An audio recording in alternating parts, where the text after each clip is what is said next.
Doctor, disculpe que lo interrumpa, pero no lo escuchamos. A ver.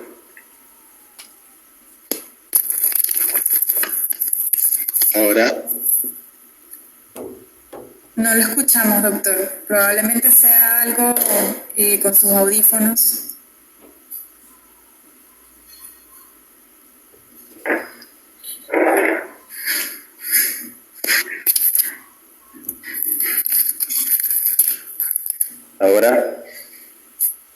Ahora. ¿Se escucha? Sí, se escucha. Ahora. Ana Mil, ¿le escucha? Doctor, me dicen por acá que si le escuchan puede comenzar su presentación. Ok, perfecto. Adelante. Muy bien. Bueno, buenas noches. Como ya me presentaron, soy el doctor Venegas, soy ginecólogo-oncólogo y vamos a conversar pues un tema extremadamente importante para nosotros en Perú, que es el cáncer de cuello uterino. Es un problema de salud pública que todos lo enfrentamos día a día y que conlleva gran cantidad de morbilidad y mortalidad para nuestra población. Entonces, esta presentación es oficiada por Roche, pero el contenido es independiente y las fuentes son propias. Este es el programa de presentación. Durante los siguientes 45 minutos a una hora vamos a hablar de la carga de enfermedad en el mundo, el virus del papiloma humano, la historia de enfermedad, factores de riesgo, el virus del papiloma humano en el Perú, algunos estudios de los que se han realizado, las opciones de tamizaje y tratamiento de lesiones premalignas, la vacuna del papilomavirus, la vacuna en pacientes tratadas y las nuevas guías, recomendaciones de la Sociedad Americana de Colposcopía y Patología Cervical 2019-2020 y la recomendación de la OMS hacia el 2030. Y vamos a conversar también, para finalizar de la presentación, sobre qué dicen las guías y la directiva sanitaria aquí en nuestro país. Entonces, la incidencia mundial de cáncer de cuello uterino describe aproximadamente 500.000 mujeres afectadas en el mundo, 270.000 muertes por año. Una mujer muere cada 2 minutos en el mundo y se estima que para el 2050 más de 1 millón de casos, independientemente del esfuerzo del screening. Entonces tenemos que tomar cartas en el asunto. La mortalidad estandarizada es bastante alta, como podemos ver en el mapa. Se ha podido disminuir significativamente en Australia y Norteamérica, pero todavía hay mucho trabajo por hacer en el tema de la mortalidad. Cuando puntualizamos esta estadística hacia América Latina y el Caribe, determinamos de que aproximadamente tenemos 1 millón de nuevos casos de cánceres, pero esto seguirá aumentando hacia el 2030. ¿Qué pasa en nuestro país? En nuestro país tenemos la primera causa de cáncer, ya durante muchos años fue cáncer de cuello uterino a nivel general. Actualmente se estima que la primera causa de cáncer es cáncer de mama, con 6.985 casos, casi el 20%, seguido por cáncer de cuello uterino. Pero aquí tenemos que interpretar esta gráfica, que es de Globocan, que es un análisis matemático de los casos, y determinar los datos desde el año 2014. ¿Qué pasó en el año 2014? Teníamos 4.446 mujeres. En el año 2015 se estimaban 5.050 mujeres. Y para el 2018, que es el último dato que tenemos, 4.103. Entonces podríamos interpretar con esto que la estadística o la incidencia en nuestro país es bastante promedio. Quiere decir que todas las intervenciones que hemos intentado realizar, y aquí hablamos desde todos los ángulos, desde el ángulo de las ONG, desde la sociedad civil, el Ministerio de Salud, los lugares privados y cada uno de ustedes en sus consultorios, porque el auditorio aquí es principalmente basado en ginecólogos y todos nosotros hacemos actividad diariamente. Entonces nuestra actividad va sumando todo este esfuerzo en prevención y no logramos disminuir la incidencia y tampoco la mortalidad en nuestro país. ¿Por qué? Porque lo que más encontramos, estos datos que habíamos presentado hablan de cáncer infiltrante. Hasta aquí los datos que presentamos no son de lesiones premalignas. Se estima que el número de lesiones premalignas podría ser 5 veces más que el número de cáncer invasor. Nosotros encontramos el 80% de los casos en estadios clínicos por encima del 1/3, según la nueva clasificación, tumores que superan los 4 centímetros y que tienen que ir a tratamiento con quimioterapia y radioterapia.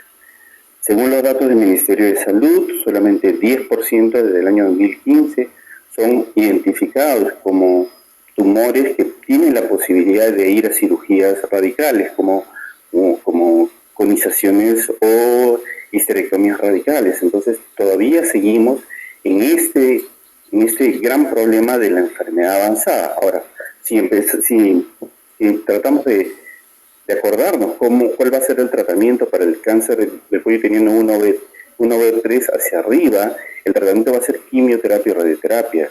Y nosotros en nuestro país contamos con muy pocos lugares para dar radioterapia, entonces tenemos un gran problema todavía que resolver y la solución está en la prevención. Durante muchos años se ha tratado de apostar por reforzar el tratamiento, que tiene que reforzarse de todas maneras, pero el éxito de la erradicación de cáncer de cuello uterino, como lo ha demostrado Australia, va a estar en la prevención primaria y secundaria principalmente.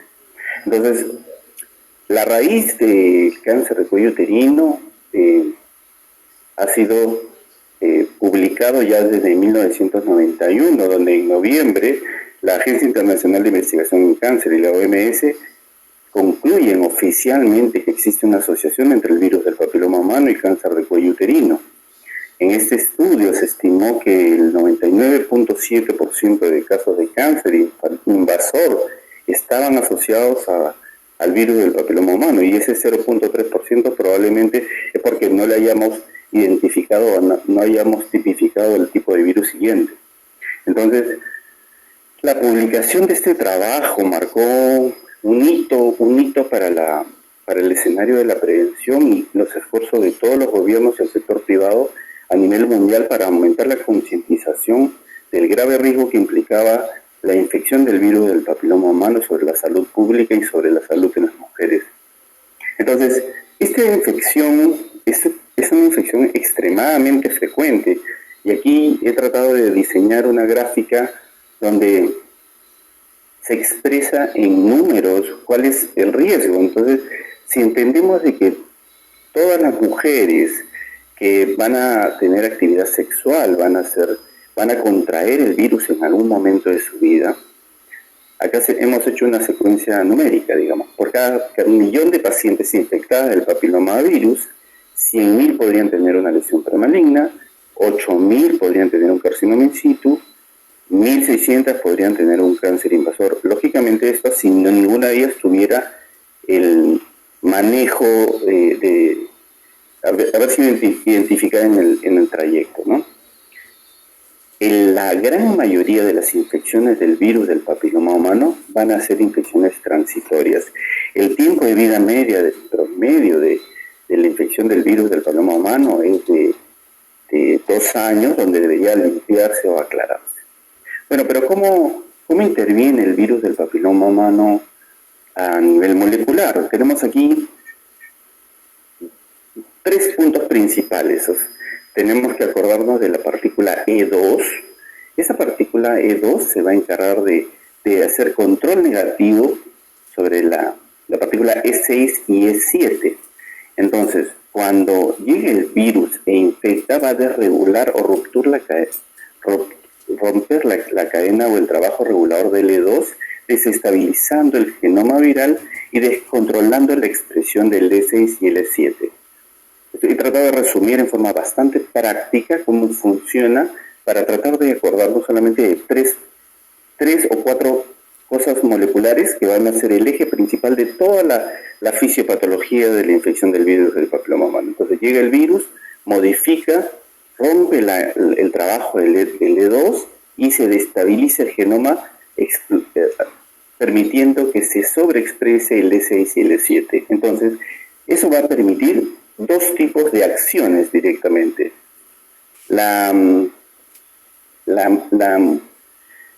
proteína transformante E7 se va a unir a la oncoproteína E2, cuyo trabajo era diferenciación celular, reparo del ADN, control del ciclo celular y apoptosis.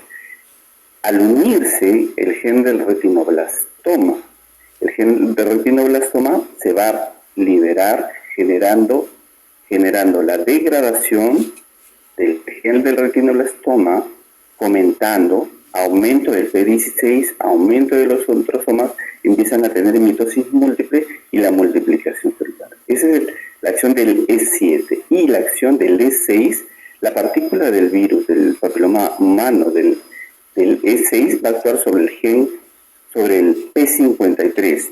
El mecanismo del P53 trabaja en función a la reparación, ¿no? Lo que nos acordamos todos es muerte celular programada. P53 igual muerte celular programada. Pues ese es su trabajo. Entonces, mediante la vía de la ubiquitinquinasa se va a degradar el P53, bloqueando el arresto del ciclo, bloqueando la apoptosis, o sea, no van a morir las células en el tiempo, y induce la activación de la telomerasa.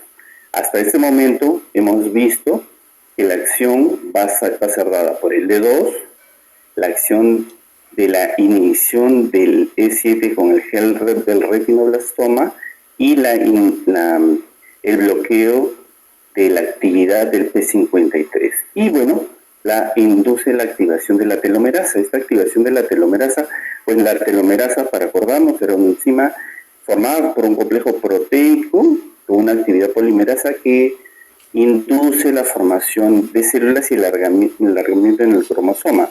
Acuérdense, en el cromosoma, la elongación de los brazos del cromosoma es el telómero. Entonces, en un escenario normal, cuando tenemos un nicho de reserva de células ante una injuria, pues se produce la liberación y la reparación del tejido. Pero cuando tenemos demasiada telomerasa, que es parte de la función de la inhibición del P53, lo que va a hacer ante una injuria del tejido va a ser iniciar una reparación desmedida e inmortalizando a la célula, generando y favoreciendo el crecimiento de tumores.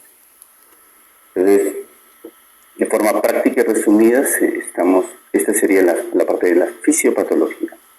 ¿Cuáles son los factores de riesgo? Todos los factores de riesgo para la generación de lesiones premalignas y cáncer están determinados por la presencia del virus del papiloma humano, los factores que van a permitir que persista en el tiempo, que se desarrolle con mayor facilidad o que se limpie. El principal factor de riesgo para cáncer de cuello uterino es la infección persistente del virus del papiloma humano. Entonces, aquí, si todos los factores de riesgo van a ser determinantes en la historia del virus, podemos interpretar el tipo de virus. Si tenemos un virus, un BPH16 o un tipo de virus un poco más agresivo, tenemos la posibilidad de tener mayor permanencia. El inicio precoz de relaciones sexuales, al tener un cuello uterino, una superficie de la mucosa cervical más delgada, el virus se va a aprovechar de esas circunstancias para incorporarse rápidamente en la zona de transformación. No olvidemos que a menor edad, las pacientes tienen una zona de transformación tipo 1, por lo tanto, el tejido está mucho más expuesto. Tener múltiples compañeros sexuales implica tener múltiples infecciones con otros tipos de virus. La alta paridad implica la regeneración del cuello del útero después de un trabajo de parto, lo que favorece la mitosis. La edad temprana en el primer embarazo, similar al anterior. El uso prolongado de anticonceptivos. Se ha demostrado en estudios epidemiológicos que el uso de anticonceptivos por más de 5 años podría favorecer el hallazgo de lesiones premalignas, pero esto no contraindica claramente su uso. El tabaquismo se ha encontrado en estudios de investigación donde se ha medido el moco vaginal de las mujeres fumadoras comparado con las mujeres que no fuman, y se ha encontrado algunos elementos carcinogénicos como las N-nitrosaminas a nivel del moco vaginal, lo que implica que si el paciente tiene condiciones para que el virus persista, presenta la infección del virus de alto riesgo y adicionalmente fuma, es una variable determinante para el riesgo. Factor masculino, donde se incluye a la pareja, el número de parejas sexuales de la pareja y la conducta sexual que tenga. El estado inmunológico, ahora hemos podido valorar cuán importante es el estado inmunológico dada esta pandemia del coronavirus, donde entendemos que el estado inmunológico de la población genera una variable determinante. No tenemos cómo medir el sistema inmunológico, pero lo podemos medir por el nivel de infecciones que podemos tener. Y las infecciones de transmisión sexual, clamidia, virus del herpes, VIH, que van a condicionar a diferentes tipos de infecciones. Bueno, entonces, dados todos estos factores de riesgo, durante la actividad sexual se van a formar grietas o microgrietas muy pequeñas a nivel de la superficie o la mucosa de la parte genital, y el virus va a ingresar hasta la membrana basal, infectando las células, iniciando la transformación de abajo hacia arriba. Esto es un error sumamente frecuente cuando catalogamos a las lesiones premalignas e interpretamos que las lesiones premalignas inician de arriba hacia abajo. Pues el virus ingresa hasta la membrana basal y va infectando desde la membrana basal hacia arriba, afectando el primer tercio, donde se denominaba displasia leve o NIC1, cuando compromete los 2 tercios, displasia moderada o NIC2, cuando compromete casi los 3 tercios, displasia severa, carcinoma in situ cuando compromete todo, o NIC3, que unió las dos clasificaciones de displasia severa y carcinoma in situ. Y cuando atraviesa la membrana basal, toma el nombre de cáncer invasor, y ahí es donde empezamos con toda la clasificación de la neoplasia. Entonces, una vez que el virus logró ingresar a la célula mediante la inhibición del E2, activando mediante la vía de la ubiquitina quinasal 6, inhibiendo el gen de retinoblastoma con el E7, elongando el telómero y produciendo esta inmortalización de las células, el organismo va a incubar a la infección viral, y todo este proceso de lucha va a durar aproximadamente unos 8 meses, donde ya se va a generar la primera lesión. El organismo y nuestra respuesta inmune van a generar la pugna hasta que finalmente vamos a tener 2 opciones: la remisión clínica o la persistencia y la progresión. La remisión clínica es lo que se conoce con el nombre de aclaramiento o clearance, que se da en un promedio de 5 a 6 meses cuando es de bajo riesgo y de 8 a 14 meses cuando es de alto riesgo. Entonces, como habíamos explicado, esa es la gráfica del proceso de la historia natural de la enfermedad, donde llega el virus del papiloma humano.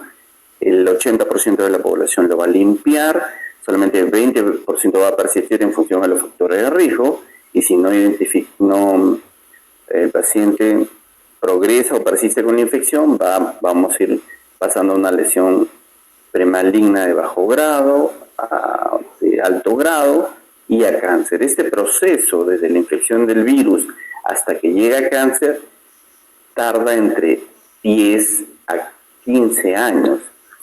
Tenemos que tener claro de que las lesiones premalignas, llamadas displasias, neoplasia intraepitelial cervical, o estas lesiones de alto grado, son asintomáticas. Los pacientes no tienen síntomas clínicos.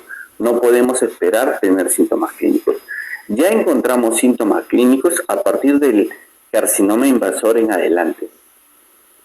Y se habla en la literatura de que inclusive la infección podría persistir por 20 años de forma sin estar en condiciones infectantes.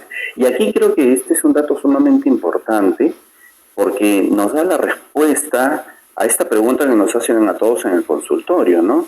Cuando identificamos a una mujer con una infección, y esto puede a veces conllevar problemas de pareja, ¿no? Entonces, si le explicamos de que es cierto que la infección puede estar durante mucho tiempo, tal vez su primera pareja fue la infectante, pues nos puede evitar algunos problemas en el consultorio.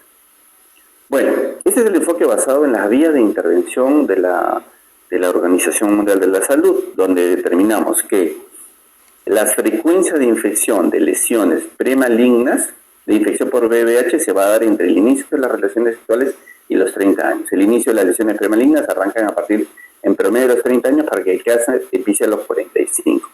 Las indicaciones o recomendaciones generales son la vacunación desde los 9 años, información sanitaria, educación sobre sexualidad, promover conductas saludables, protegernos con preservativo. En mujeres de 30 años, iniciar el programa de tamizaje.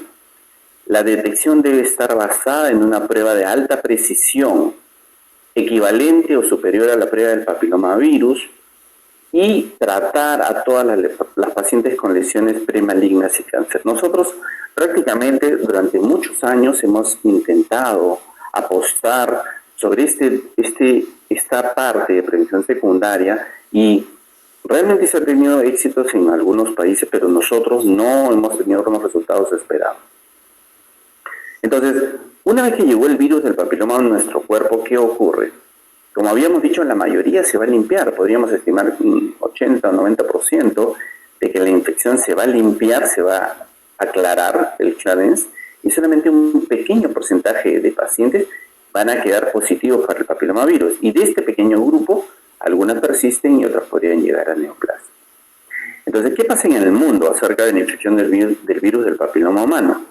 La infección del papilomavirus humano es determinante por la edad y la edad de inicio de relaciones sexuales, pero en todo el mundo lo que encontramos es que al inicio de las relaciones sexuales, próximo a los 25 años, el pico se da en todas las latitudes del planeta de forma similar, variando en función a las sociedades, pero prácticamente todas tenemos una curva similar. Normalmente pensábamos, como la gráfica de la OMS lo dice, que la lesión premaligna la vamos a tener aproximadamente a los 30 años, y que el cáncer lo vamos a presentar a los 50, 60 años. Pero lo que se está viendo en los últimos datos estadísticos es que probablemente la infección del virus del papiloma humano se esté comportando, haya modificado su conducta, convirtiéndose en una curva bimodal. Como podemos ver, todos a los 25 años tenemos pico de actividad, de ahí va a bajar de forma significativa para volver a subir en todos los países prácticamente, especialmente en Sudamérica y África. Entonces nosotros vamos a tener la infección del papilomavirus nueva en una población que bordea los 25 o a los 30 años, y una nueva población alrededor de los 55 años con la infección del virus del papiloma humano, pero en este caso nos encontramos con un escenario diferente, donde alrededor de los 25 o 30 años encontramos una zona de transformación tipo 1, donde tenemos el cuello totalmente visible y tenemos la certeza de que el control con la colposcopía y la visualización es perfecta. Pero a los 55 años nos encontramos con una modificación del cuello uterino por cambios de edad, donde encontramos frecuentemente zonas de transformación tipo 3. Es un escenario totalmente diferente, pero es algo que tenemos que tener en cuenta actualmente. ¿Qué ha pasado? ¿Qué estudios tenemos sobre el virus del papiloma humano en nuestro país? El estudio TATI fue uno de los pioneros en trabajar con las pruebas moleculares, y se encontró que para la población blanco se encontró la prevalencia del 12.6, un estudio que se hizo en San Martín, y era tamizar y tratar. Entonces, el otro estudio publicado por el doctor Santos describe una población para una prevalencia del 17.7% para la infección del virus del papiloma humano. Los tipos son el 59% para el virus 16, 13% para el virus 18, o sea, prácticamente la gran mayoría de la infección por el virus del papiloma humano era responsabilidad del virus 16 y 18. La prevalencia es en otros países, por ejemplo, en Chile es de 11.9%, en Argentina es 16.3%. Y eso va a variar en país y va a variar en función al estudio y en función a la cohorte que se vaya a tomar. ¿Qué se ha hecho durante los últimos años? Durante los últimos años se ha trabajado en prevención, por supuesto, llevamos años desde 1960 trabajando en prevención, desde que George Papanicolaou creó esta prueba de tamizaje. Y bueno, ¿qué ha pasado? Hemos encontrado resultados óptimos, pero el problema en nuestra región ha sido que el tamizaje con Papanicolaou ha sido oportunista. Las metas eran basadas en altas coberturas. Queríamos hacer muchos Papanicolaou, pero no definir una población especial, que era la población donde no se había tamizado, para poder llegar a mayor población nueva. El tamizaje se hacía en mujeres de menores a 20 años y ahora se sabe que este grupo poblacional no es parte de nuestra población diana o de nuestra población de interés visto como salud pública. El tamizaje de las mismas mujeres se hacía una vez y otra vez y otra vez, pero las mujeres que realmente lo necesitaban no eran tamizadas. Entonces, una de las experiencias que se describen en todo este tipo de presentaciones es la experiencia de Inglaterra, ¿no? Que creó un programa organizado con citología, pero el programa se llamó Call and Recall. Este programa implicaba que a cada médico, porque allá trabajaban mucho medicina de familia, a cada médico le asignaban una población determinada y estos médicos se encargaban de hacerle seguimiento al máximo a la población asignada, de tal manera que la cobertura que tenían de citología superaba el 80%. Esto aplicado en el tiempo generó una disminución de la mortalidad y disminuyeron al 20%. Eso quiere decir que aumentando las coberturas con la estrategia de citología podríamos llegar a disminuir la mortalidad a un 20%. Si eso lo pasamos a números donde nosotros esperamos tener 4.103, prácticamente estaríamos salvando 3.000 vidas más las lesiones premalignas. En realidad, la citología ha demostrado tener éxito, pero lamentablemente en países en vía de desarrollo no logra tener el impacto que ha tenido en otros países. Otro de los grandes problemas con el trabajo de la citología es que la citología tiene una sensibilidad del 50% según el trabajo de PUSIC, en escenarios de investigación, pero tenemos la experiencia de la doctora Ferrecho en Chile, donde en un programa de tamizaje con BPH y citología encontraron una sensibilidad de 22.1, una población muy próxima a la de nosotros. Entonces la sensibilidad del Papanicolaou depende de muchos factores, depende del citólogo, el patólogo, la infección de la paciente, la presencia de sangre, el tiempo de fijación de la lámina, la cantidad de tejido que exponemos en la lámina, la calidad del extendido y el expertise del observador. Pero bueno, todo eso nos describe de que, bueno, trabajar con citología no nos ha rendido el resultado que nosotros esperaríamos. ¿Qué ventajas tiene la citología? Ha sido efectiva para reducir tasas de cáncer, como hemos visto en Australia, tiene una especificidad alta y cuando se utiliza citología en base líquida, nos sirve para tomar otras muestras. La ventaja es que tenemos una pobre sensibilidad, no es reproducible, podemos hacer, un paciente puede tener un Papanicolaou de lesión de alto grado y puede hacerse 5 más y le van a salir negativos. Tenemos otra estrategia que fue la que hemos tratado de utilizar durante varios años aquí en nuestro país, que es la inspección visual con ácido acético, que consiste en la aplicación de ácido acético al 3%, que es vinagre blanco, sobre la superficie del cuello uterino por un tiempo de 1 minuto para ver los cambios. El libro es de bajo costo, los resultados son disponibles inmediatamente y está diseñado para hacer tratamientos de ver y tratar. El inconveniente es que el entrenamiento tarda mucho, que las personas del primer nivel, donde son donde se les realiza el entrenamiento, generalmente son los médicos de tránsito, donde el serumista pasó a después a hacer neurocirugía y finalmente pues perdimos un proceso de entrenamiento que no va a tener continuidad.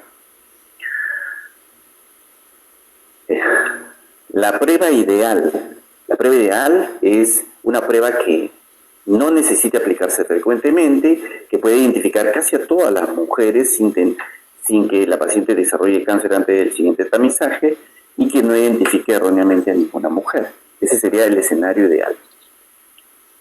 La prueba que estamos utilizando actualmente es la prueba para la detección del virus del papiloma humano. Los estudios determinan que tiene una sensibilidad bastante alta, del 96%. En metaanálisis realizados se determina que la infección del virus del papiloma humano tiene una sensibilidad del 96% con una especificidad de 91% frente a la citología con una sensibilidad de 53% y una especificidad de 96%. ¿Cuáles son las características de la prueba de papilomavirus? Es una prueba objetiva porque vamos a tener un resultado fijo, es robusta, se puede reproducir, es efectiva. La ventaja de identificar la infección del virus del papiloma humano o de no identificarla, como vamos a ver en las siguientes láminas, nos va a permitir prolongar el intervalo entre una toma y la otra, nos permite la opción de autotoma y podemos seguir a poblaciones vacunadas. Las desventajas es que tiene una especificidad limitada, que son de alto costo, que a diferencia del Papa Nicolau, que en promedio podríamos tener un 5 a 7% de identificación sobre micros más, con la prueba del virus del papiloma humano vamos a tener un promedio de 14%, entonces vamos a tener más pacientes positivas, de ahí donde vamos a crear el escenario de estigmas y tenemos que ver qué vamos a hacer con este tipo de pacientes. Procesos que ya se están estudiando en diferentes estudios, como les voy a mostrar ahorita el estudio Stampa. Entonces, revisiones sistemáticas de otros estudios también indican situaciones similares, ¿no? Donde la infección el test del virus de papiloma humano siempre está por encima de los 95% y la citología tiene una variación, su intervalo entre sensibilidades bastante variada. Entonces, la detección de la infección del virus del papiloma humano es el método de elección para el tamizaje primario, porque es una prueba de alta sensibilidad clínica, tiene alto valor predictivo negativo, es objetiva, tiene bajo requisito de entrenamiento, es reproducible y es lo que tenemos ahora, como vamos a ver al final de las guías. La prueba del virus del papiloma humano antes era parte de nuestro escenario, pero como vamos a comentar en las siguientes láminas, la recomendación de la Sociedad Americana ya implica que es una herramienta indispensable para el análisis y la interpretación del screening en nuestras pacientes. Entendiendo que la citología o el Papa Nicolau no va a desaparecer, va a tomar un espacio sumamente importante en el escenario de triaje, porque ahora ante las pruebas virales positivas, como vamos a tener, tiene una baja especificidad, quiere decir que identifican más pacientes de los que realmente tienen enfermedad. La citología reflex, la citología positiva del paciente con BPH positivo, ocupa un papel preponderante. Uno de los estudios que determinó el uso de las pruebas moleculares fue el estudio Atenas, un estudio realizado en 47.000 pacientes con citología y test del virus del papiloma humano. A todas las pacientes pasados ASCUS+, se les consideraba positivos, a las mujeres se les siguió cuando tenían menos de un NIC2 y cuando tenían NIC2+, se sometían a tratamiento y salían del estudio. Entonces se determinó que el tamizaje primario con la prueba molecular en mujeres mayores de 25 años es significativamente más sensible que la prueba de citología convencional. ¿Qué ventaja nos da realizarnos una prueba del virus del papiloma, una prueba molecular del virus del papiloma humano? Que si salimos negativos, en el estudio de Dillner si salíamos negativos a la prueba de la infección del virus del papiloma humano, la posibilidad, y sigamos las líneas en rojo, la posibilidad de que conteniendo una infección negativos a la infección del virus del papiloma humano, a 6 años la posibilidad era bastante baja. Y esto se refuerza en el estudio de Kahn, donde el valor predictivo de la prueba, cuando somos BPH negativos, prácticamente en las mujeres con BPH negativo, el riesgo de generar una lesión premaligna a los 10 años es muy bajo. En este momento la recomendación internacional es a 5 años, en escenarios donde tenemos mucha patología neoplásica como nosotros, tal vez a 3 años, pero lo que apunta el horizonte es que con una prueba del virus del papiloma humano negativa, a esta paciente ya no va a necesitar verla dentro de 5 y potencialmente en más tiempo. Eso quiere decir que el trabajo en prevención lo vamos a ir limitando. Es cierto que al inicio, como toda la población no se ha realizado el tamizaje con BPH, vamos a tener un gran trabajo, pero una vez que hemos dado negativas a prácticamente el 80% de esa población ya no se va a tamizar. Entonces, en la siguiente línea de tamizaje vamos a tener que trabajar solamente con el 20%, por lo tanto, eso realmente disminuiría el impacto de cáncer en nuestra población. Los tipos de pruebas de la infección, los tipos de pruebas para la identificación del virus del papiloma humano, tenemos la hibridación in situ, que ha sido utilizada, que iniciaron los estudios. Permite identificar 13 genotipos, 16, 18, 31, 33, 35, 39, 45, y como está la lista. Pero nos da un solo bloque, o sea, nos dice que toda esta lista de 13 tipos está en un bloque donde nos dicen que es positivo o negativo. Eso implica que nosotros no podemos tipificar, o sea, que a todo este grupo, cuando utilizamos hibridación in situ, tenemos que pasarlo, derivarlo a un segundo procedimiento para poder realizar. Y otro de los problemas de la hibridación in situ es que con la misma muestra no se puede generar una segunda prueba. Eso quiere decir que tendríamos que hacer la prueba in situ y hacerle una citología, o sea, 2 muestras en un mismo proceso. Y la prueba molecular del virus del papiloma humano, que permite identificar 14 genotipos de alto riesgo y permite sobre la misma muestra, sobre el mismo preserve o el mismo frasco donde se toma la muestra, generar una citología base líquida, que va a ser la que se va a denominar a partir de ese momento citología reflex, donde le hacen citología a los casos positivos. En la evaluación de rendimiento, cuando hablamos de cuánto identifican ambas pruebas identifican, como se describe acá,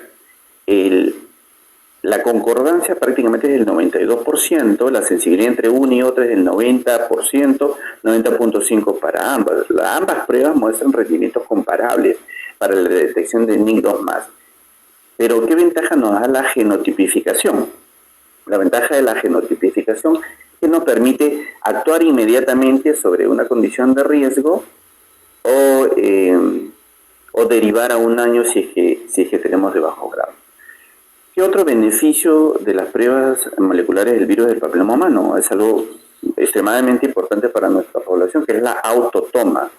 Es el futuro. Probablemente cuando lleguen nuestras pacientes al consultorio, pasen por nuestra asistente, le digamos, tome usted, hágase una muestra en un frasco para que venga la paciente positiva. Y ya Cayetano Heredia ha iniciado el sistema de tamizaje con un envío a domicilio.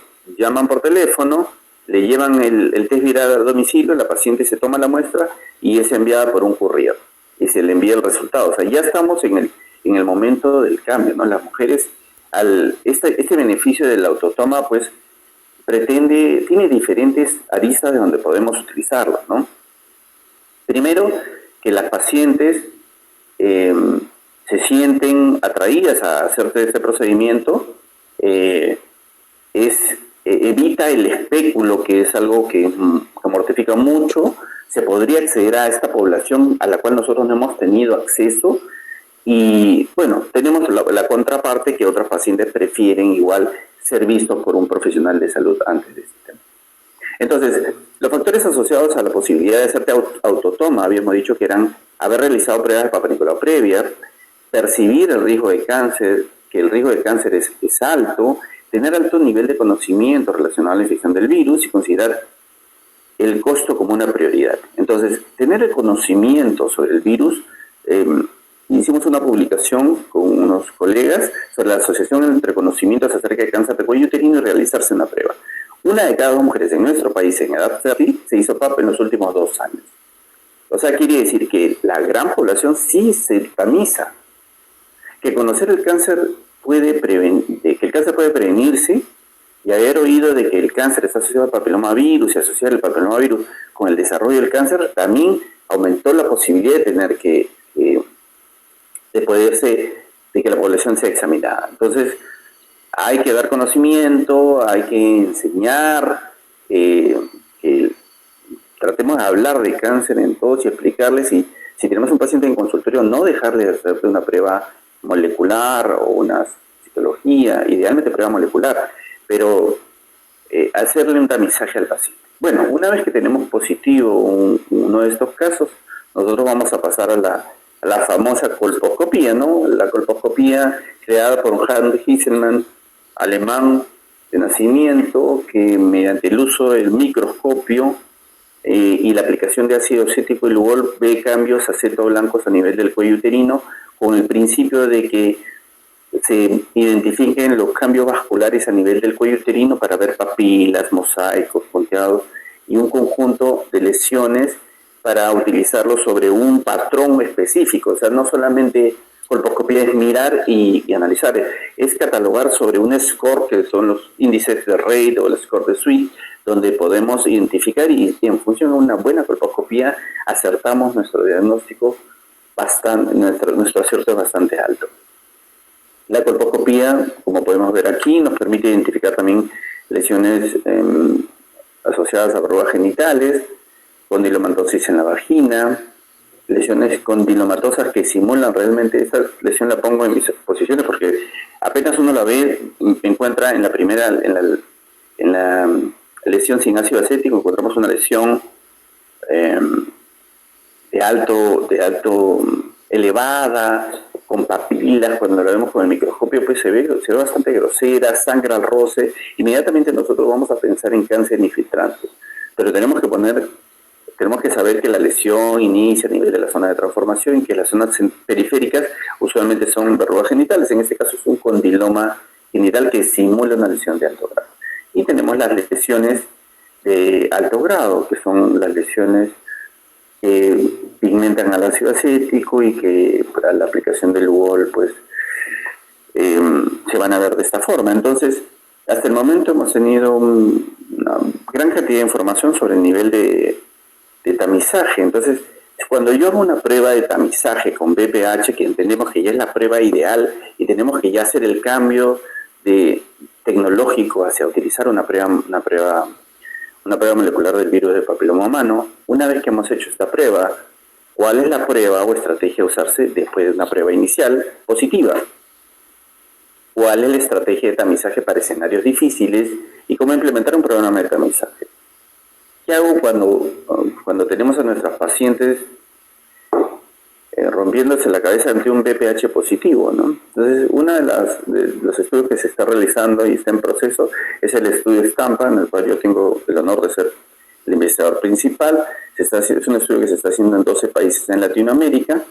El estudio es un estudio multicéntrico de tamizaje que pretende identificar a 50.000 pacientes de 30 a 64 años con tamizaje primario de test del virus del papiloma humano y colposcopía en todas las mujeres positivas, y hacerle una segunda ronda de seguimiento a los 18 meses para identificar lesiones NIC2 más, ¿no? Esta es la publicación en el British Medical Journal, que ha sido publicado en mayo del 2020. Y los datos que teníamos hasta el momento es que la prevalencia para la población es muy similar, ¿no? Al inicio, a menor edad, mayor infección del virus del papiloma humano, y va bajando haciendo una curva bimodal. Ya tenemos los datos de Perú. En los datos de Perú, que todavía no se los presento porque no son datos publicados, estamos en el proceso para la publicación. También encontramos un cuadro similar. O sea, nosotros vamos a tener una población entre los 30 años con más infección del virus del papiloma humano y también alrededor de los 55, que es el pico que hemos encontrado nosotros.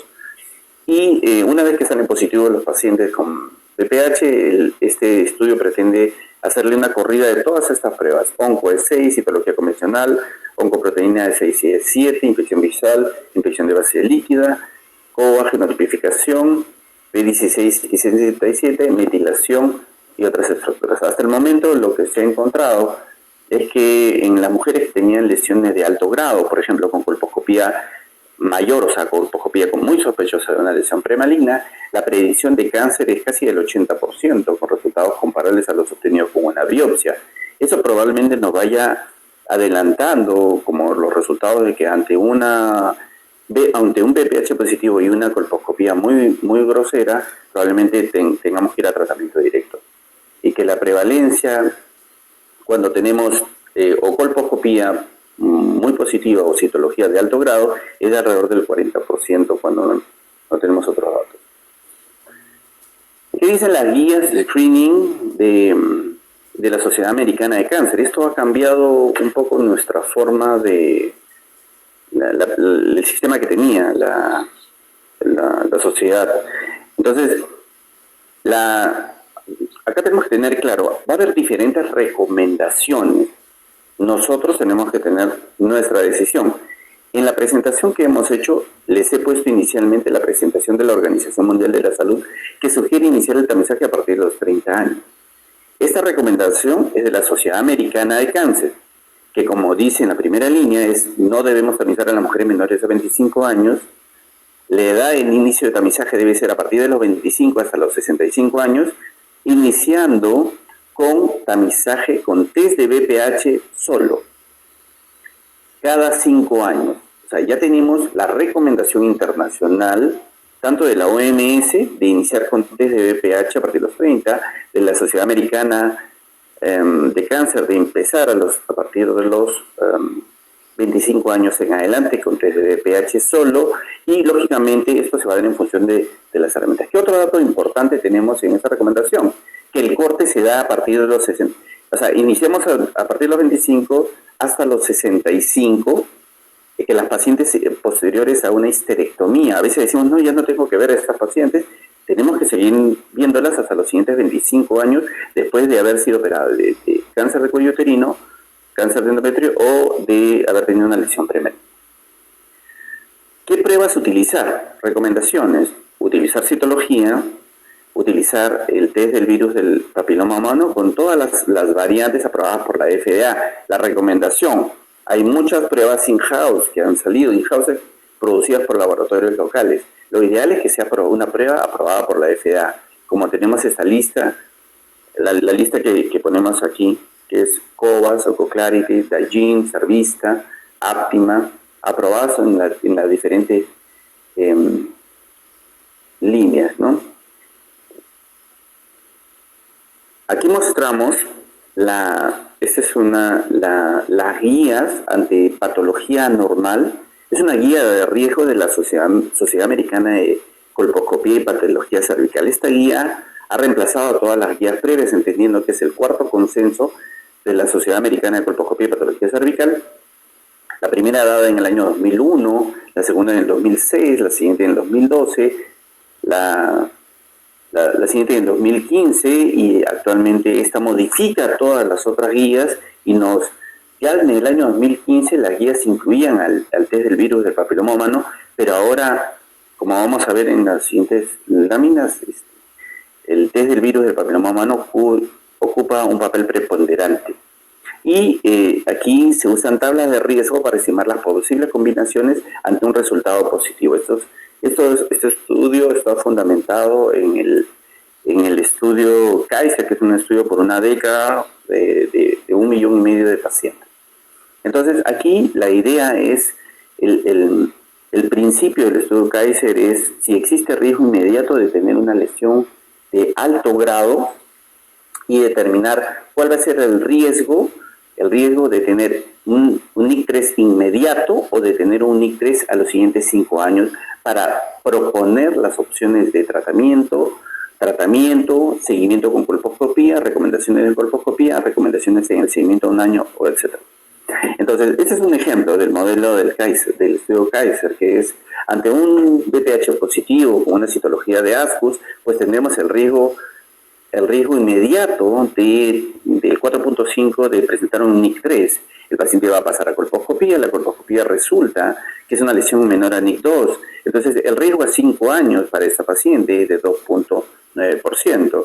En el seguimiento, al año encontramos otra vez el BPH positivo con una citología de ASCUS, pues el riesgo se incrementó a 3.1. Entonces, y así se van a dar el seguimiento con esta nueva tabla.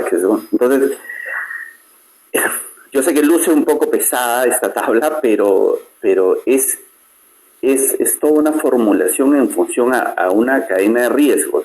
Si el paciente no tiene historia de cáncer, cuál fue el resultado de la citología, en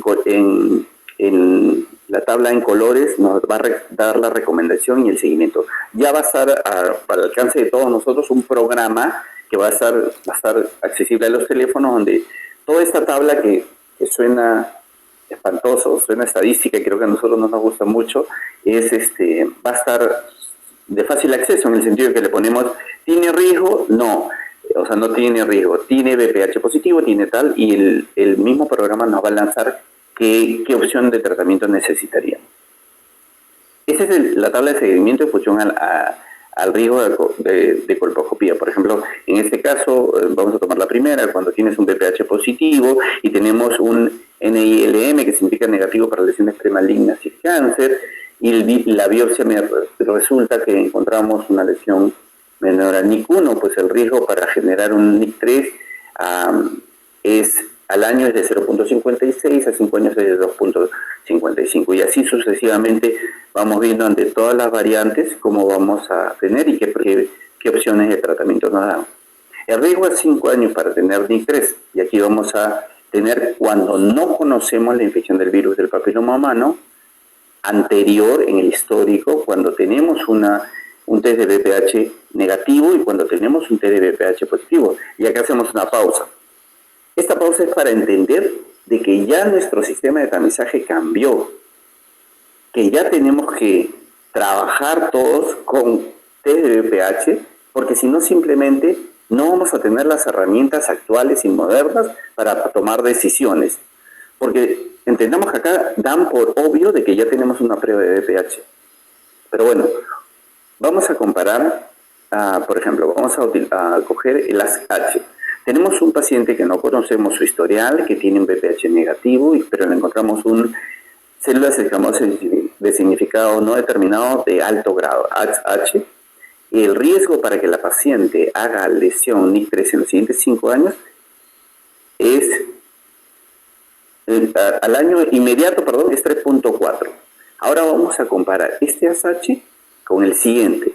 Cuando tenemos un BPH positivo, y nos resulta una citología reflex con ASH, o sea, células de significado incierto de alto grado, pues el riesgo se incrementó del 3% de tenerlo negativo o no contarlo a el 26% de posibilidades. Eso quiere decir, de cada 4 pacientes que evaluamos con esta posibilidad, uno nos va a salir positivo y de riesgo inmediato. Entonces, nuestro esquema de trabajo ahora va a estar estrechamente relacionado con los test virales.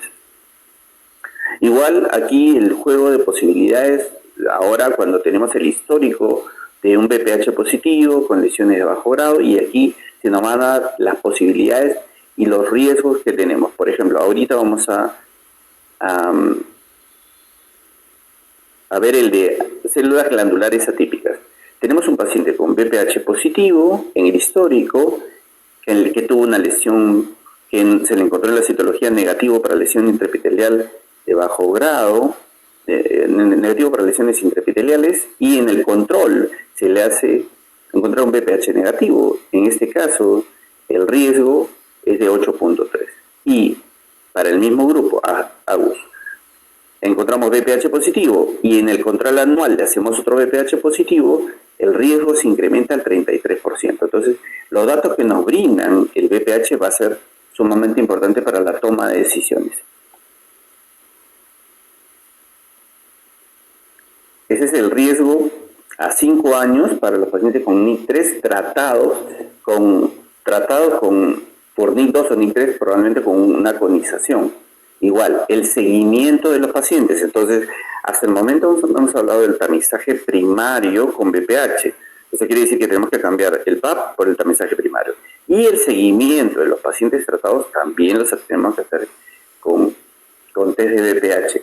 Y aquí nos vamos a ir a la lesión de alto grado. Por ejemplo, tenemos un paciente con NIC2, NIC3 tratado y que le hicimos un test de BPH negativo y le encontramos una citología de alto grado. El riesgo para tener una recurrencia inmediata por NIC3 es del 18%.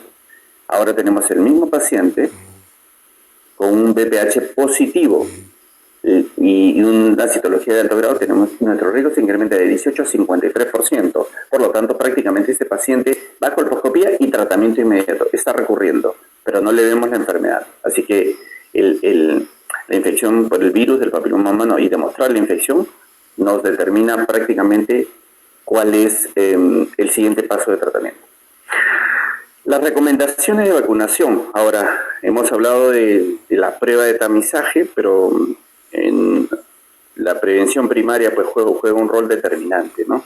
La prevención primaria, según la Sociedad Americana de Colposcopía, debe iniciar a partir de los 11 años, la recomendación para la OMS a partir de los 9 años. Aquí podemos especial consideración, recomendaciones en niños y adultos de 9 a 26 años y adultos mayores a 26 años. Ya el fabricante, las recomendaciones actualmente son iniciar la vacunación de 9 años hasta los 26 años, tanto en hombres como en mujeres, y ha sido aprobado el uso hasta ya los 45. Los tratamientos sobre las lesiones premalignas. El gran dolor de cabeza que tenemos, la lesión premaligna de bajo grado, como podemos ver en este caso, no debe tratarse. La lesión premaligna de primer grado tiene una tasa de regresión espontánea sumamente alta, que supera el 70%, dejando el tratamiento para NIC1 solamente cuando la lesión es muy extensa, tiene compromiso de vagina, se extiende hacia el canal endocervical o hay una discordancia entre lo que el colposcopista ve durante el examen o que persistió por más de 2 años. Y idealmente no se debe manejar mujeres menores a 25 años porque su posibilidad de regresión supera el 90%. Y las lesiones de alto grado, que van a estar determinadas por esta famosa zona de transformación. La zona de transformación, clasificación determinada en función a tipos por la Federación Internacional de Colposcopía y Patología Cervical, en tipo 1, tipo 2 y tipo 3. Tipo 1, cuando podemos identificar toda la zona de transformación, y generalmente se ve en gente joven, edad media, cuando vemos la zona de transformación con algo de dificultad, y cuando no vemos la zona de transformación porque la zona se invaginó y está en la parte interna. Entonces, en función a la zona de transformación se van a dar las opciones de tratamiento. Durante mucho tiempo y hasta la actualidad se ha utilizado el tratamiento con crioterapia, que es la destrucción de la superficie del cuello por congelamiento. Entonces, determinamos que se destruye la superficie del cuello, la tasa de curación es prácticamente el 70%, quiere decir que tenemos un grupo de pacientes que podrían recurrir porque no logramos una profundidad adecuada. La aplicación se da en 2 armadas, haciendo una pausa de unos 3 minutos. El termocoagulador tiene las mismas indicaciones que la crioterapia para lesiones que sean externas, que el aplicador lo va a coger totalmente. En este caso el termocoagulador no requiere la aplicación y los efectos secundarios pues, tanto de la crioterapia como del termocoagulador es que el paciente tiene un flujo muy intenso. Cuando yo he sido residente y he hecho mis primeras crioterapias, realmente pensé que había lesionado vejiga porque el paciente tiene realmente muchísimo flujo y no duden que el paciente le va a decir estoy orinando. Entonces vamos a pensar en cualquier otra complicación. Entonces es un efecto secundario bastante tradicional, digamos.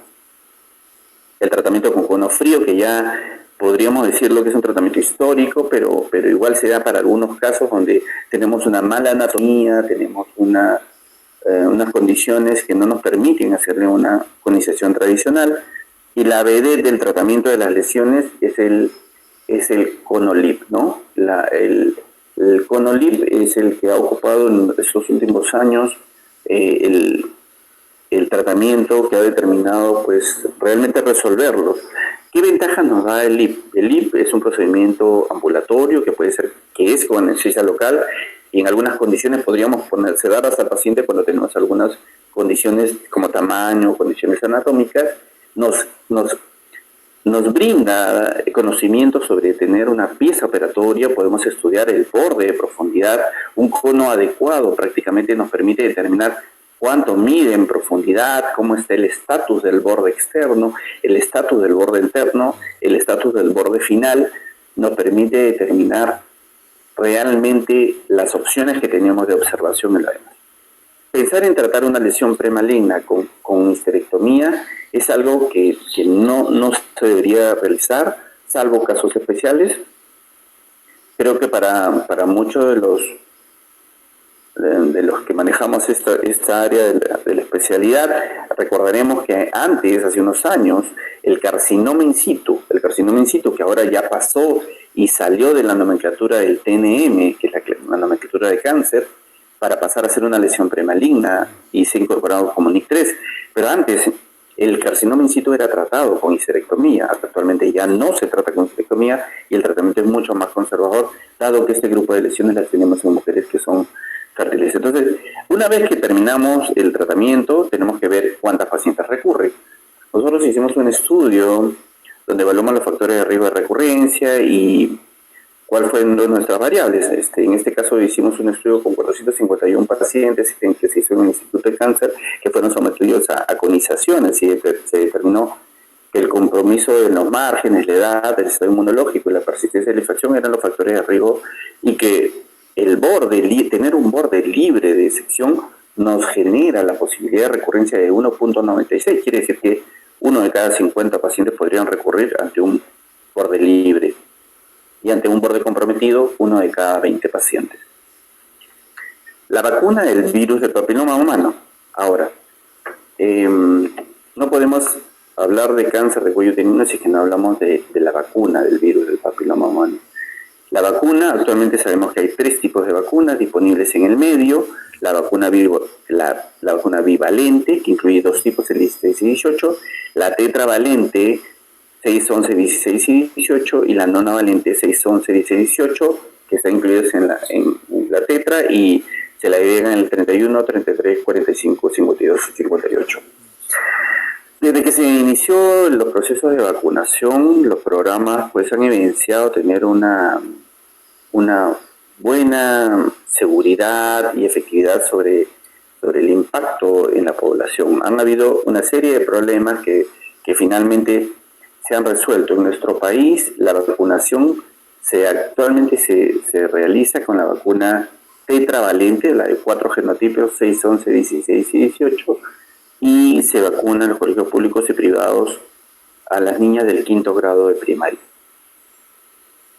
Entonces, ya la información científica respecto de la vacuna nos ha enseñado que la vacunación independiente de género se ha sustentado en diferentes patologías como cáncer de pene, cáncer de canal anal, patologías asociadas a tumores de cabeza y cuello. Esta era la gráfica para el año 2015 de cómo iba la vacunación en los países en el mundo. Y miren, me encanta esa lámina porque finalmente podemos ver cómo ha cambiado o cómo ha aumentado la intención de vacunación en el mundo. Eso quiere decir que vamos camino a realmente disminuir los casos de esta patología que es tan importante. ¿Qué diferencia tiene la tetravalente y la nonavalente? Bueno, aquí mostramos la diferencia en, aumento de las dosis. Como pueden ver en el 6, pasamos de 20 nanogramos a 30. Se ha modificado también el PPH16. Y se le agregan los otros tipos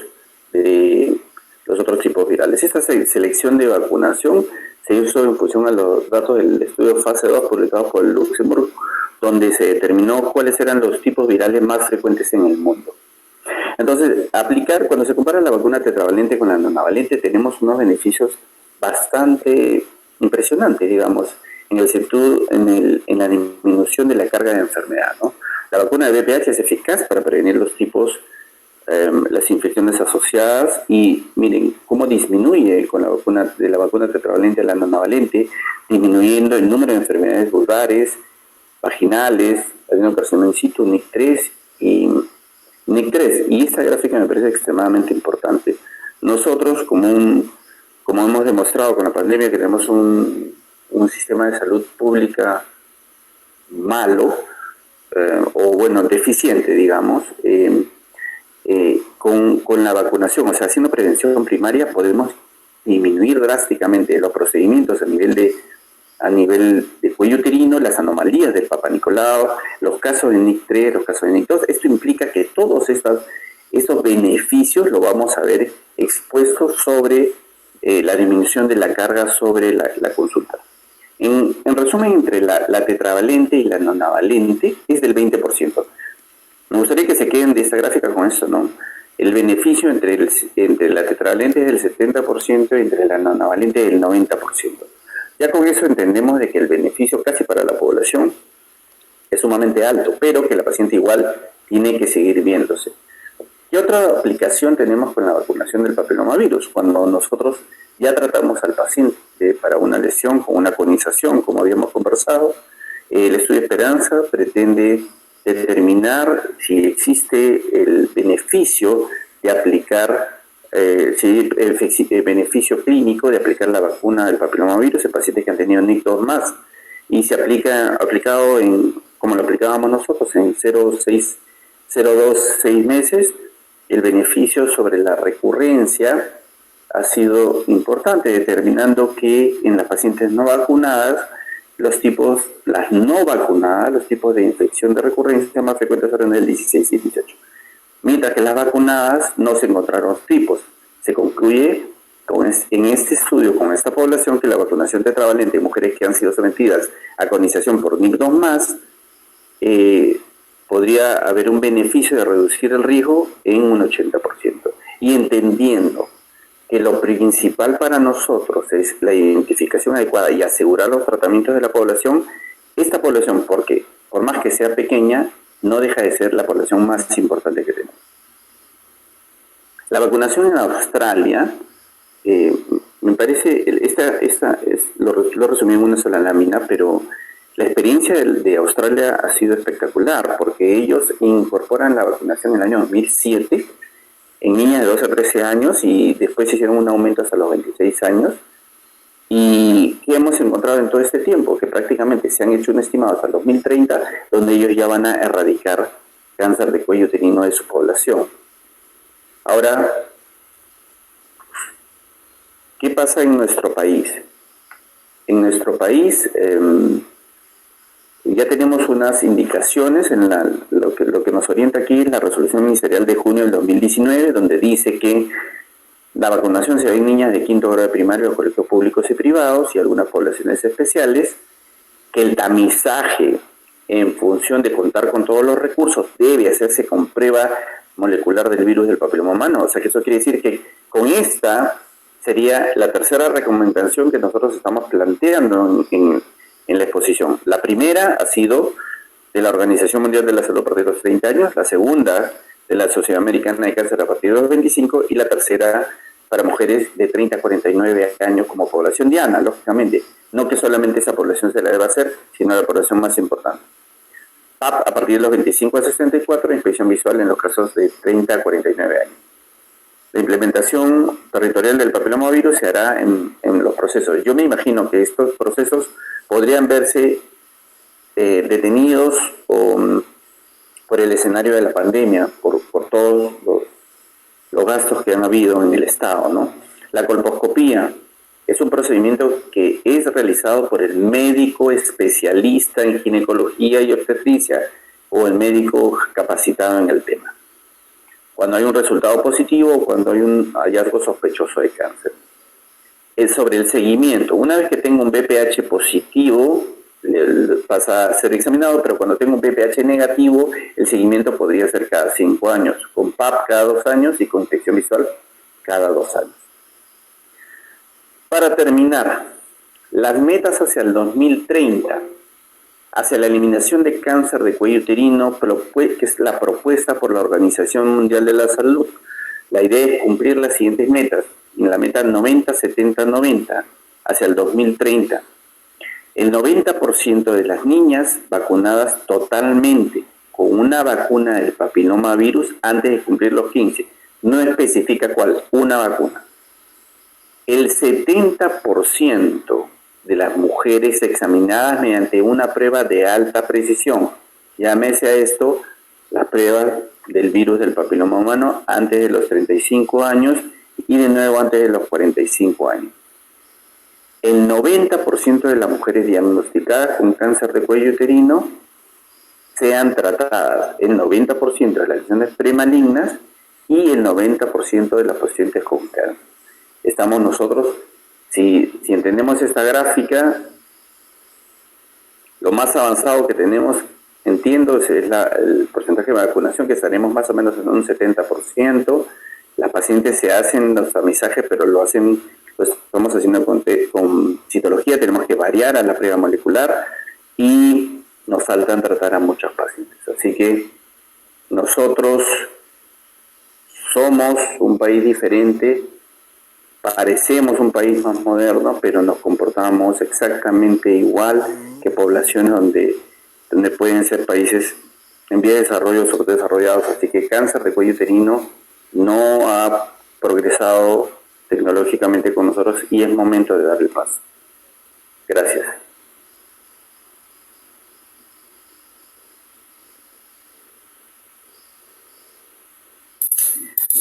Buenas noches, doctor. Muchas gracias por su excelente presentación. Vamos a dar entonces inicio a la ronda de preguntas. La primera pregunta de esta noche la hace el doctor Gustavo Herrera Delgado y nos dice: el problema de los test de BPH es que hay cientos de pruebas, pero solo hay muy pocas validadas para el uso en pacientes como son captura híbrida y COVAS. ¿Cuál están usando en nuestro país? En nuestro país, quiero salir de la pantalla. Ya salí de la presentación, Anaí. Ya puede puede dejar de compartir pantalla y ya puede entonces ver el chat y las slides. Allá ahora. Gracias. Ya dejé de compartir, ¿no? Listo. Sí. Bueno, existen, como hemos visto en la presentación, existe una serie de pruebas en el medio, pero la principal recomendación es que sea una prueba aprobada por la FDA. Y vamos a nombrarlas, ¿no? La prueba del test del virus del papiloma humano COVAS, Oncoclar y Taigin, Cervista, que tenemos Cervista en 2 modelos, la que no tipificaba y la que tipificaba, y la de Aptima. Esas son las pruebas aprobadas por la FDA, ¿ok?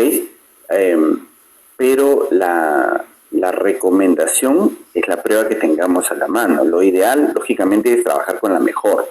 Hasta hace unos años no teníamos la oportunidad de trabajar con pruebas moleculares en nuestro país porque no habían laboratorios o las pruebas eran muy difíciles de acceder, pero en este momento el Hospital 2 de Mayo tiene un laboratorio que procesa, ya hay lugares privados donde se está activando las pruebas. Hay un programa en el Ministerio de Salud que tiene la intención de ir poniendo por regiones pruebas para trabajar con pruebas moleculares. O sea, este es el cambio total. Entonces ya se viene con todo. Gustavo, creo que tú hablas de Arequipa. Entonces, en Arequipa yo entiendo que ya hay pruebas virales, así que a trabajar con ellas, porque ya vimos que el cambio y las recomendaciones están ahí presentes, están para tomarlas, y lo que va a pasar es que si va a un médico y no le haces una prueba viral, va a ir donde otro médico que le va a decir: ¿y por qué no te hiciste una prueba viral? Porque ahora ya es lo que hay que hacer, ¿no? Bueno. Muchísimas gracias por su respuesta, doctor. La siguiente pregunta la hace el doctor Jorge López y nos dice, ¿cuál sería la sensibilidad y especificidad al hacer simultáneamente Papa Nicolau e IVA con respecto a la prueba del BPH? Y hace otra pregunta, en gestantes, ¿qué tan útil es hacer las pruebas de tamizaje? Ya.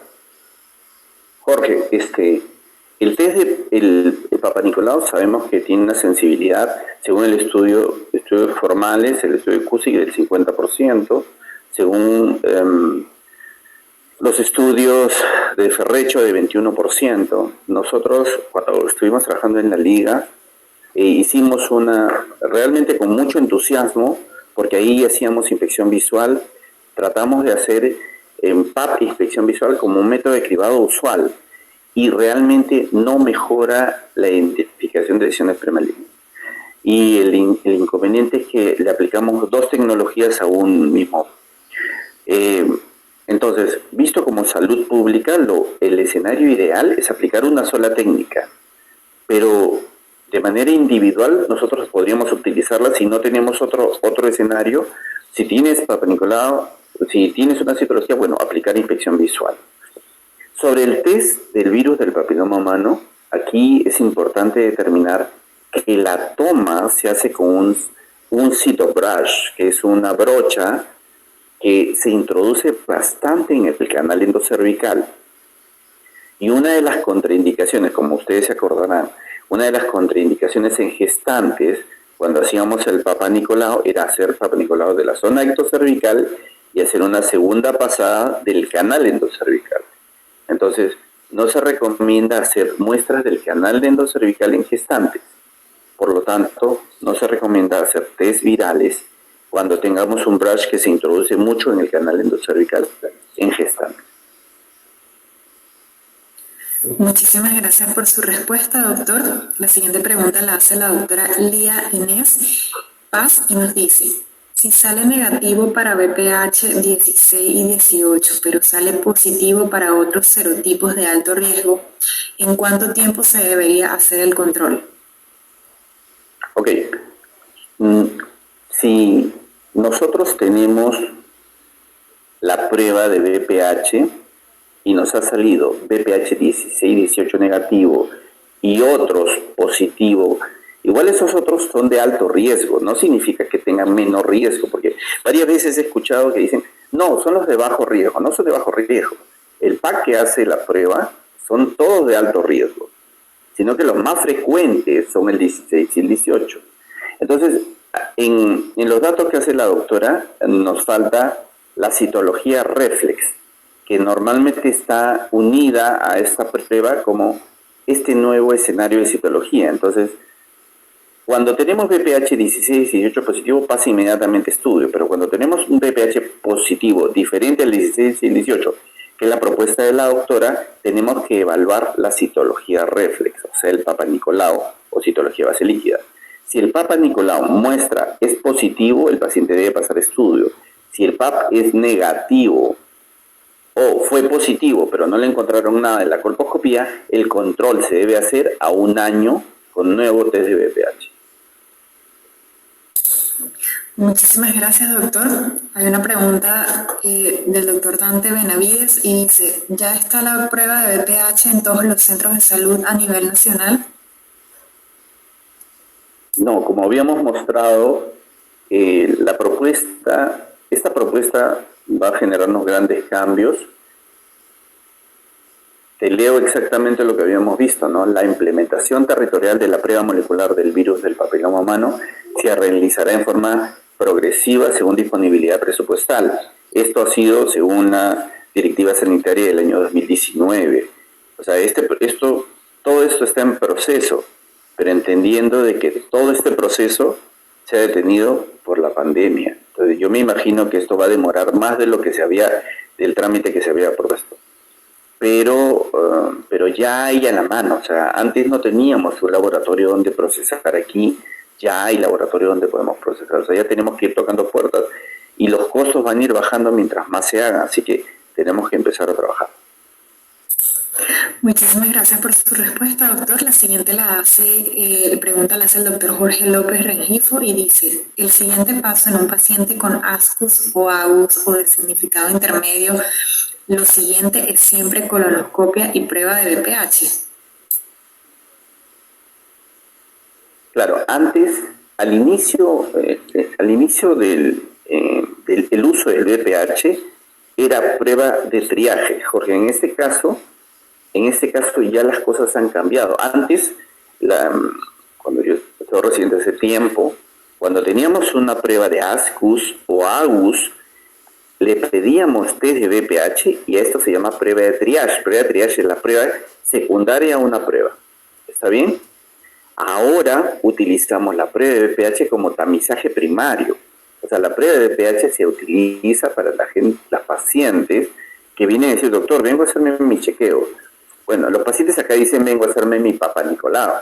Y hay que explicarles, ok, tenemos, como les expliqué, tres opciones, ¿no? La Organización Mundial de la Salud nos propone 30 años, la Directiva Sanitaria de Perú nos propone 30 años, la Sociedad Americana de Cáncer nos propone 25 años. Ya cada uno puede decidir sobre qué opción tomar, a qué edad iniciar. Entonces, si en este caso, Jorge, hubiéramos tomado una prueba de BPH y ya tuvieras que si el BPH fue positivo y tengo un resultado de AUS, que es células glandulares, donde probablemente la lesión podría estar en el canal endocervical, en el procedimiento de colposcopía probablemente yo no le encuentre nada afuera y tienda a hacer una biopsia del canal endocervical.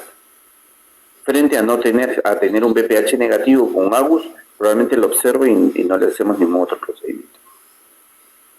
Entonces, la conclusión en esta pregunta es el test de BPH es una prueba de tamizaje primario. Ya pasó a ser una prueba de tamizaje primario.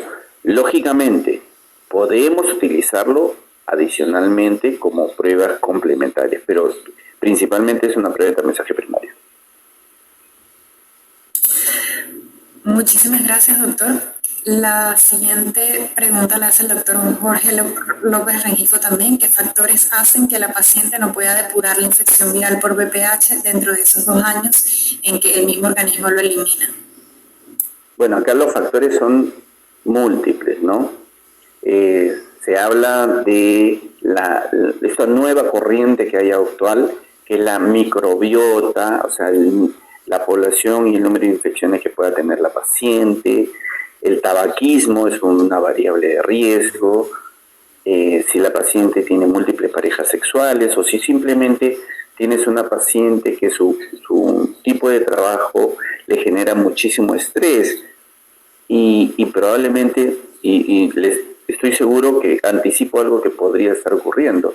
Estas lesiones NIC1, por ejemplo, un BPH positivo y tenemos un NIC1 que decidimos no tratar porque es lo que hay que hacer, ante este escenario de pandemia, baja del sistema inmunológico, estrés del paciente, probablemente la lesión vaya a persistir y vamos a tener que tratarla después. Es lo que te digo por lo que estamos viendo en el consultorio, ¿no? Esas pacientes que veíamos que en teoría han debido limpiar sus lesiones están persistiendo o creciendo un poco más de la cuenta. Entonces los factores van a ser principalmente el estado inmunológico o las reinfecciones con nuevos tipos virales. Entonces, ¿la vacuna cumple un papel aquí? No, porque la vacuna es profiláctica, pero sí tratando de anular todos los otros factores de riesgo. Muchísimas gracias, doctor. Hay una pregunta que se ha repetido mucho por el doctor Marco Antonio Rivera y la doctora Andrea Cano y otros, y nos dicen, ¿el NIC1 se debe tratar inmediatamente o se debe esperar? Gracias por la pregunta. Realmente el NIC1 en la época, bueno, hasta hace algunos años, nosotros hemos vivido la época en que tratábamos al NIC1 y es normal, pero actualmente ya se conoce mucho sobre el manejo de lesiones premalignas. El NIC1 no debe tratarse. El NIC1 tiene una posibilidad de regresión espontánea muy alta, que cuando es menor a 25 años se supera el 90% y pasado los 25 años el 70%. Entonces, cuando ya la lesión persiste por más de 2 años, podríamos considerar intervenirla. Pero de primera instancia no se trata, porque como hay tratamientos, hemos dicho que hay tratamientos ablativos, como la crioterapia y la termocoagulación. Hay tratamientos resectivos, que es retirar la lesión, que es el tratamiento ideal, ¿no? Pero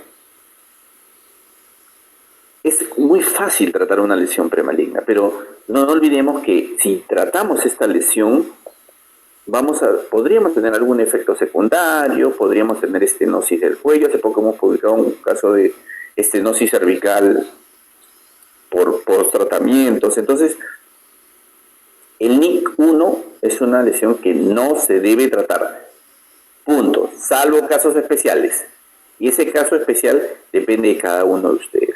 Personalmente, yo pienso que si se decide tratar un NIC1 es porque probablemente hicimos una prueba viral y es VPH positivo, nos salió NIC1 este año, lo hemos observado con colposcopía, lo vemos como NIC1, sigue siendo VPH positivo, pasaron 2 años y decimos, ya, ok, la paciente es VPH positivo por 2 años, sigue siendo NIC1 persistente. Las guías de la seguridad social en nuestro país sugieren hacerle un tratamiento por la sospecha de que haya lesión inadvertida, así como en las guías de Colombia.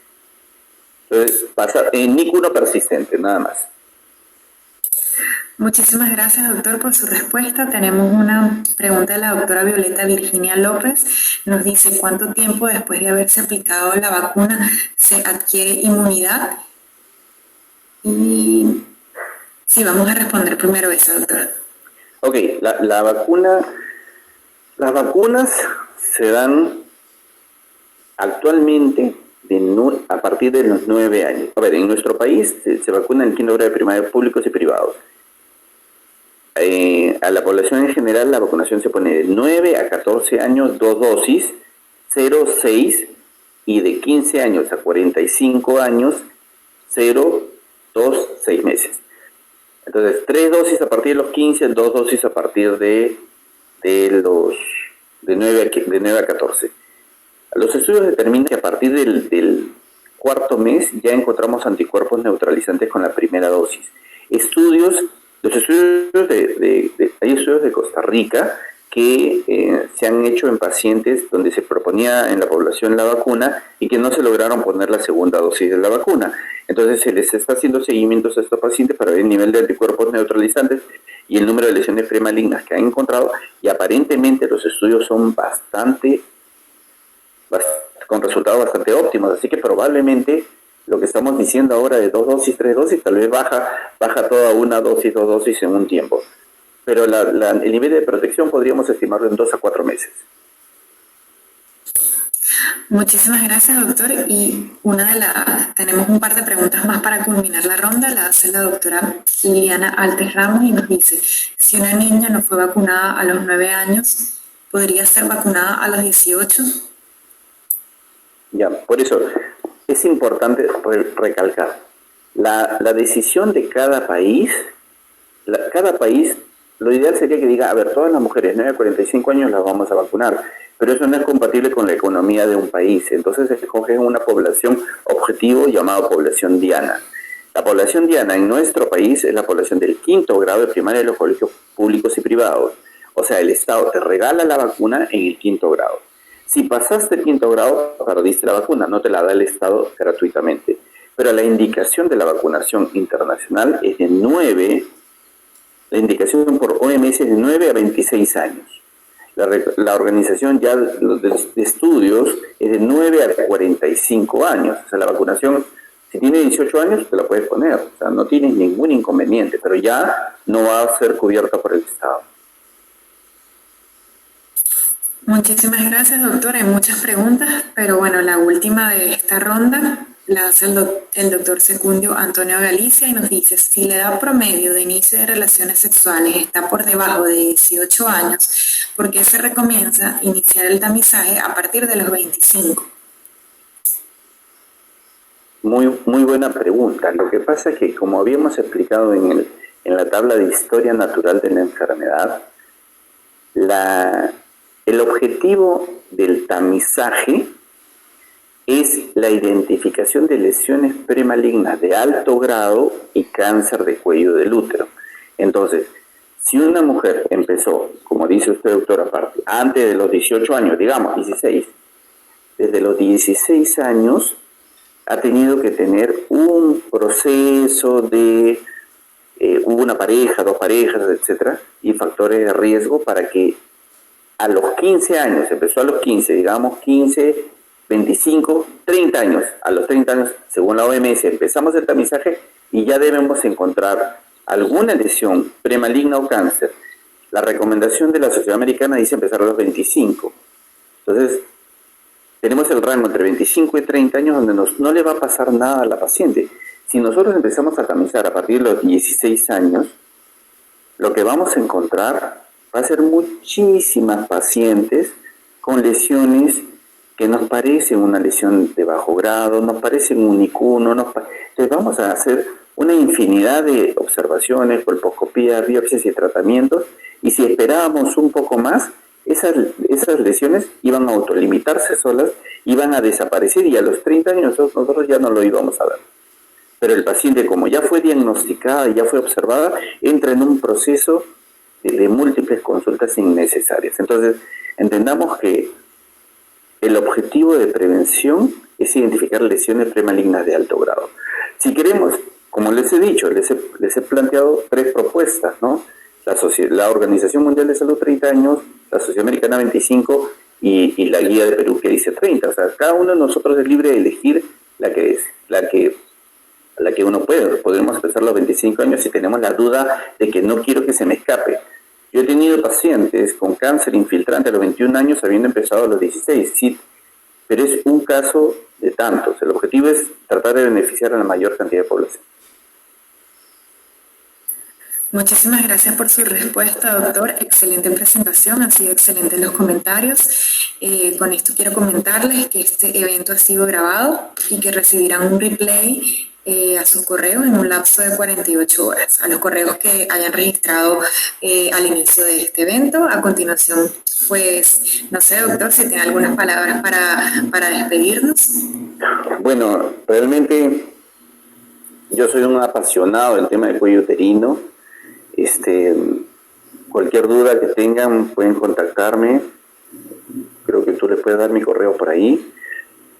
Bueno, en redes sociales todo el mundo se encuentra ahora, pero bueno, como les digo, yo soy un apasionado de este tema. Sé realmente que si nosotros pudiéramos escoger algo que realmente pueda cambiar la historia de nuestras mujeres y donde nuestro trabajo intenso pueda cambiar la historia de muchas vidas, es cáncer de cuello uterino, porque es un terreno prácticamente que se ha querido manejar muchas veces, pero que no se ha podido porque no teníamos tecnología, no teníamos la vacuna, no teníamos pruebas moleculares, seguíamos trabajando a la antigua, digamos, y el otro gran problema es el miedo al cambio, ¿no? El miedo al cambio es el que va a llegar una paciente y tengo que decirle, mira, ahora no te voy a hacer esto, te tengo que hacer un test viral, y nos toma mucho tiempo en el consultorio porque no es una prueba tan económica como la citología, es una prueba más cara que tiene que cubrir el paciente, pero que el beneficio no tiene igual cuando logramos encontrar algo. Así que yo creo que es momento de empezar a buscar la tecnología. Esperemos que el Estado nos ayude para que puedan incorporar en más lugares y podamos trabajar como se debe hacer. Así que muchas gracias. Muchísimas gracias, doctor. Antes de culminar, quiero darle entonces el paso a Claudia, quien nos va a dar información importante a todos los usuarios. Adelante, Claudia.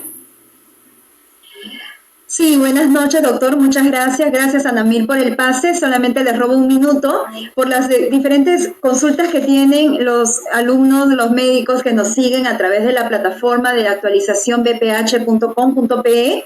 Este webinar forma parte, va a estar grabado dentro de la plataforma del curso. Les pediríamos que ingresen a la plataforma, lean ya el segundo módulo que está ya cargado.